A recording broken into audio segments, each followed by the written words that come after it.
महाभारत युद्ध में अर्जुन के रथ पर बैठे हनुमान जी कभी कभी खड़े होकर कौरवों की सेना की तरफ घूर देते तो कौरवों की सेना तूफान की गति से युद्ध भूमि को छोड़कर भागने लगती। हनुमान जी का सामना करने की ताकत किसी में नहीं थी।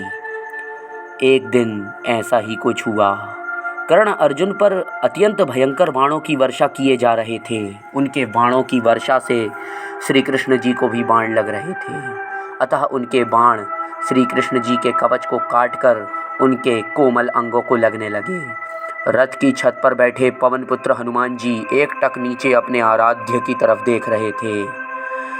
श्री कृष्ण जी के कवच के हीन होने पर और उनके कोमल अंग पर कर्ण द्वारा निरंतर बाणों के मारे जाने से अकस्मात उनसे सहन नहीं हुआ और अकस्मात वे उग्र रूप धरकर गर्जना कर कर दोनों हाथ उठाकर कर्ण को मारने के लिए उठ खड़े हुए।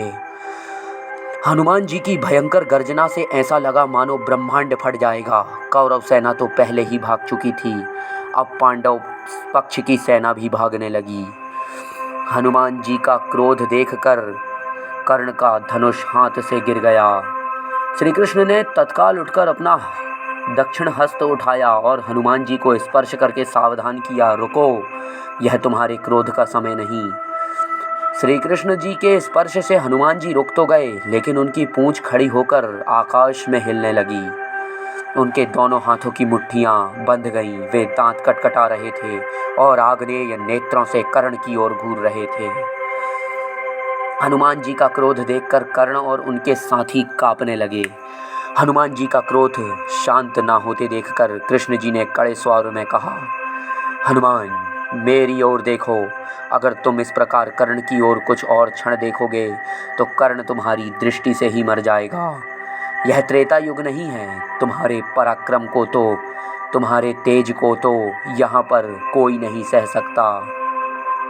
तुमको मैंने इस युद्ध में शांत रहने को कहा है। फिर हनुमान जी ने अपनी आराध्य देव की ओर देखा और उन्हें प्रणाम करके शांत बैठ गए।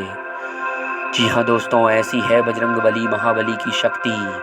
अगर आप इसी तरह की वीडियोस चाहते हैं तो हमें कमेंट सेक्शन में कमेंट करके बताएं कि आप अगली वीडियो किस टॉपिक की चाहते हैं। धन्यवाद।